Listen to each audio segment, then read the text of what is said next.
Diddy's so cooked. Okay, this man is going to go to jail for a very, very long time, decades.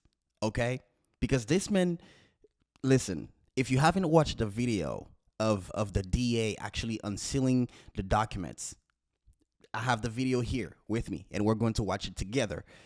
But I have to warn you, it's a very graphic video. Like, graphic in terms of what the DA is actually saying. You can actually visualize the things that he's saying, that I guess the alleged things that he's saying that Diddy did. Okay? If you don't have the stomach for it, listen, it's just a warning. It's not that bad, okay? But it's still graphic. Let's watch the video. Today I'm announcing the unsealing of a 3-count indictment, charging Sean Combs with racketeering conspiracy, sex trafficking, interstate transportation for prostitution. The indictment alleges that between at least 2008 and the present, Combs abused, threatened, and coerced victims to fulfill his sexual desires, protect his reputation, and conceal his conduct. As alleged in the indictment, to carry out this conduct, Sean Combs led and participated in a racketeering conspiracy that used the business empire he controlled to carry out criminal activity, including sex trafficking, forced labor, kidnapping, arson, bribery, and the obstruction of justice. Let me say a little bit more about the charges. The indictment alleges that Combs abused and exploited women and other people for years, and in a variety of ways. As alleged, Combs used force, threats of force, and coercion to cause victims to engage in extended sexual performances with male commercial sex workers, some of whom he transported or caused to be transported over state lines. Combs allegedly planned and controlled the sex performances, which he called freak-offs, and he often electronically recorded them. The freak-offs sometimes lasted days at a time, involved multiple commercial sex workers, and often involved a variety of narcotics, such as ketamine, ecstasy, and GHB, which Combs distributed to the victims to keep them obedient and compliant. As alleged, when Combs didn't get his way, he was violent, and he subjected victims to physical, emotional, and verbal abuse so that they would participate in the freak-offs, and that Combs hit, kicked, threw objects at, and dragged victims, at times by their hair. On one occasion in March of 2016, that conduct was captured on video and later reported in the media. Specifically, Combs kicked, dragged, and threw a vase at a victim in a Los Angeles hotel when the victim was attempting to flee. As alleged, these assaults often resulted in injuries to the victims, which took days or weeks to heal. In addition to the violence, the indictment alleges that Combs threatened and coerced victims to get them to participate in the freak-offs. He used the embarrassing and sensitive recordings he made of the freak-offs as collateral against the victims. And the indictment alleges that he maintained control over the victims in several ways, including by giving them drugs, by giving and threatening to take away financial support or housing, by promising them career opportunities, by monitoring their whereabouts, and even by dictating their physical appearance. Because of all of this, the indictment alleges that the victims did not believe they could refuse Combs without risking their security or facing more abuse. The indictment also alleges other acts of violence undertaken by Combs and others, including violence against witnesses to his abuse, kidnapping, and arson.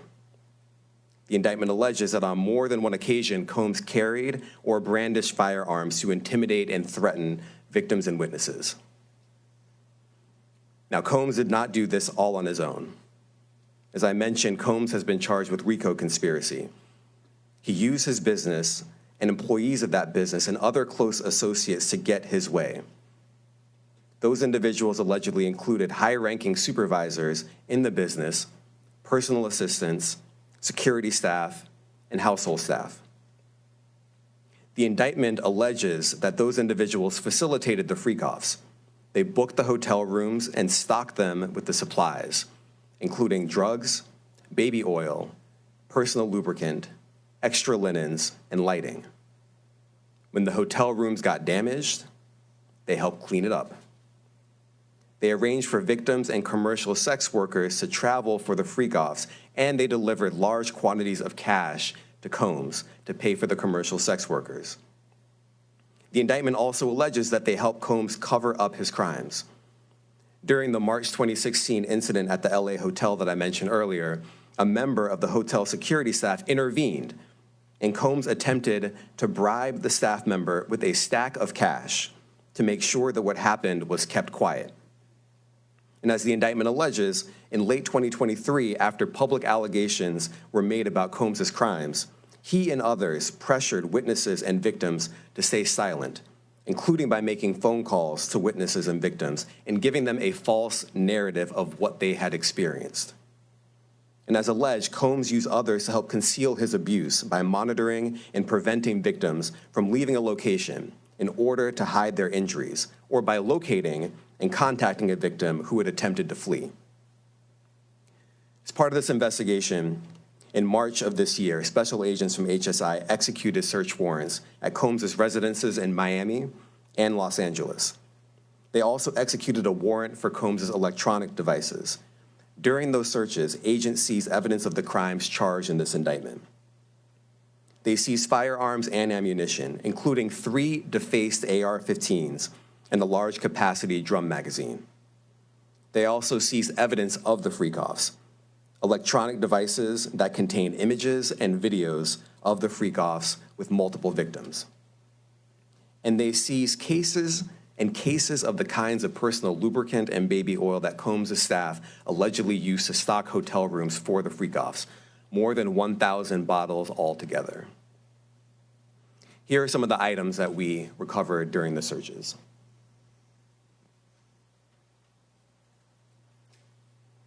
As you can see here, this is a drum magazine, large capacity, and it contains, I believe, 59 rounds. I mentioned as well that we recovered 3 AR-15s. This is a close-up shot of one of the AR-15s, and you can see right here, the serial number has been thoroughly defaced. Another picture of more ammunition and parts of 2 AR-15s right there. Now, I want to be clear about 2 things. First, this office is determined to investigate and prosecute anyone who engages in sex trafficking, no matter how powerful or wealthy or famous you may be. No one should doubt our commitment on that. A year ago, Sean Combs stood in Times Square and was handed a key to New York City. Today, he's been indicted and will face justice in the Southern District of New York. Second, we are not done. This investigation is ongoing, and I encourage anyone with information about this case to come forward and to do it quickly. Anyone with information can call 1-877-4-HSI-TIP. I want to express my deep appreciation for the victims and witnesses who have used their voices and helped bring this criminal conduct to light. We would not be here without them. I also want to thank the dedicated case agents on the HSI Trafficking in Person Squad in New York. They have been with us since day one and have worked tirelessly on this investigation. They will continue to be invaluable partners to us. I also want to thank the incredible agents and analysts from SDNY who have also provided tremendous assistance on this case. I'm deeply grateful for their continued work. And finally, I want to thank the outstanding career prosecutors from SDNY who are handling this case. Meredith Foster, Emily Johnson, Chrissy Slavic, Madison Smizer, and Mitzi Steiner, and their supervisors, Jamie Backleepter and Jacqueline Kelly. They are members of the Civil Rights Unit in our criminal division. We created the Civil Rights Unit when I became U.S. Attorney. I'm deeply proud of their work on this and so many other cases. I'll now take some questions. Aaron Katursky, ABC. Thanks, Nick. Damian, thanks. The indictment describes aggressive, open, violent, hedonistic abuse that you say was recurrent and widely known. Why did it take law enforcement so long to intervene. How many women were victimized by Sean Combs, and how many others were involved? Look, our investigation is ongoing. We are committed to bringing justice to everyone who's been victimized by the defendant. I can't tell you why it took so long. I think the better focus is on the fact that we are here today. And we are committed to making sure that justice is done. Next question. Thank you. Julia Ainsley, NBC. Thank you for doing this. You said we are not done and that Combs did not do this alone. Do you foresee that there could be other charges related to this case? I'm not taking anything off the table. Janet Fisher, Newsday. What's the difference between the sex trafficking and promoting travel for the purpose of prostitution? Well, there are different crimes with different elements. I don't think we should get into the nitty-gritty of the legal discussion right now, but the sex trafficking, we believe, they're all serious offenses, but the sex trafficking conduct carries some significant penalties, and we are gratified that we were able to bring that charge. Is one more coercive than the other? I'm not going to be able to get into that, but you can look it up, and yes, sex trafficking, especially when it involves coercion or force, is a very serious crime, and it carries significant penalties. Good afternoon, Darla Miles, ABC 7 New York. Thank you for this press conference and for the details. 2 questions. In context of this indictment and the information that was presented to the grand jury, are you able to clarify the number of victims? It's mentioned plural in the indictment, but can you specify the number of victims just for this particular indictment? And secondly, can you provide details about the alleged arson? Unfortunately, I'm not able to provide either. The number of victims, you are correct. We are intentional in saying multiple. The details of the arson incident are limited to what we have in the indictment and also the detention letter that we filed, which contains more details than the indictment does at various points, but we don't have anything more beyond that. Next question. Lynn Tran, CNN. Are any of his accomplices or associates under investigation? And additionally, could he face any more charges? So the investigation is ongoing. That means both as to him and to anyone else who we believe committed the crime with him. Next question. Juliette Papa. Hi, good morning from 1010 Wins. Any indication that some of the women or victims here were imprisoned in his residences, and did he have locations where he kept them, and were not allowed to leave? And also, he's indicted here, although there were searches and raids in LA, Miami. Why in New York?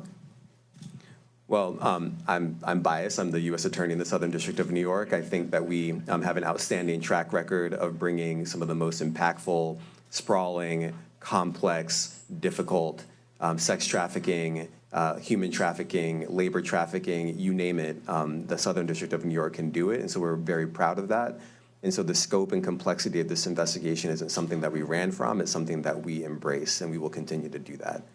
As to your question about whether he imprisoned anyone, all I can say is that, I mentioned this March 2016 incident where something was caught on video where a victim was attempting to flee, and there was violence that was associated with it. Was that at the residence or a hotel? That was at a hotel. Matthew Lee, Inner City Press. Sure. Thanks a lot. Does your office intend to seek remand, or are you reaching a bail package? And if you're willing, how would you contrast this with the R. Kelly case in EDNY in terms of the elements? Thanks. So we will be seeking detention. We have filed a letter laying out our reasoning for seeking pretrial detention. I'm not going to be able to expand beyond what's in the letter, but it contains all of the reasoning, and it contains the law as well. There is a presumption of detention in a case like this, and we think that's warranted. John Anise, New York Daily News. Thank you. I was hoping to get some more detail about the searches of his residence, the guns, the cases of lubricant, and the videos. Where were they found amongst his residence? Were they all scattered around the houses in one place? I kind of wanted to just get a better picture of how that stuff was found. Well, look, I think that some of the details that you're seeking are in the detention letter. So, for instance, some of the AR-15s, 2 of the 3 DeFace AR-15s were found in his bedroom closet in Miami. broken down into parts along with magazines with ammunition loaded in them. So some of that detail is in the detention letter. Beyond that, I'm not going to be able to get into where other items were stored. Ben Kochman, Post. Hey, thanks for doing this. Your office was the office that had been prosecuting Jeffrey Epstein before he died in custody.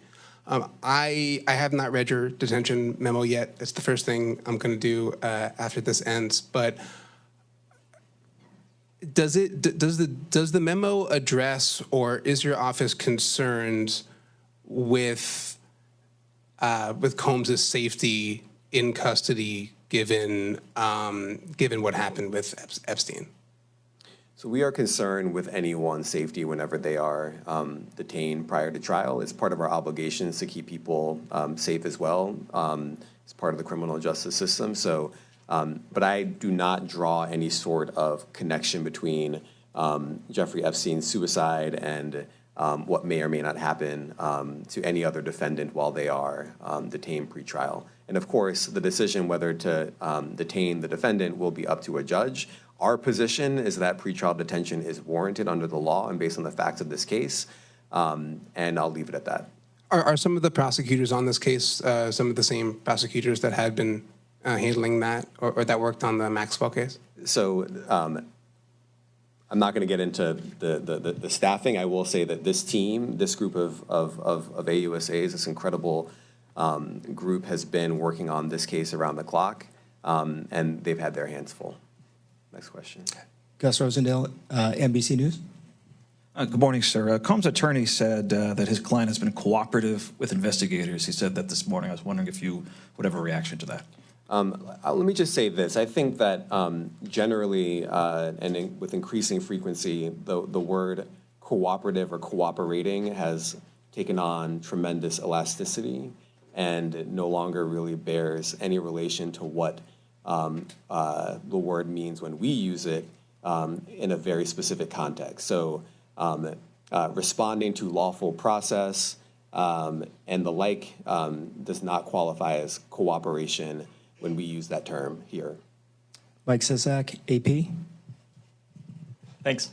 To that end, was there any discussion of Mr. Combs surrendering? I understand he was taken into custody at a hotel in Manhattan last night, and maybe that wasn't the plan. Can you elaborate on how that came about and why that was?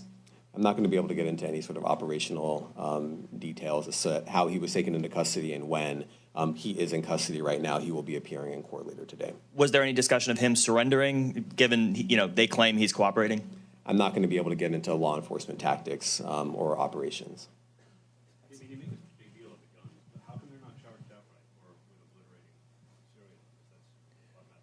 Well, I can't get into the charging decision. It is very meaningful to us that weapons were possessed, as we allege in the indictment. Part of the reason why this conduct was so pervasive and harmful was because victims and others didn't necessarily feel comfortable denying him his wishes, as we allege, because of the presence of firearms. I should leave it there. Thanks. Last question, Jacob Shamison. Jacob Shamsian, Business Insider. Thank you. Given that he's the sole defendant in this case and that you allege he's part of a conspiracy that involves members of his companies, do you anticipate a superseding indictment that bring allegations against other members of his companies or other co-conspirators as well? I can't take anything off the table. Anything is possible. Our investigation is very active and ongoing. And I think a lot of you who cover this office know that when we say such things, that developments are certainly foreseeable, but I cannot predict them sitting here today. All right, thank you, everyone. Thank you. Thank you, everyone. Thank you. Anyways, let me know down in the comments what you think of all of this. Do you think he's actually going to go to jail? And if he actually does go to jail, how long do you think he's going to go for? And do you actually think that he will plead guilty? Anyways, thanks for watching. Subscribe to the channel because it helps tremendously.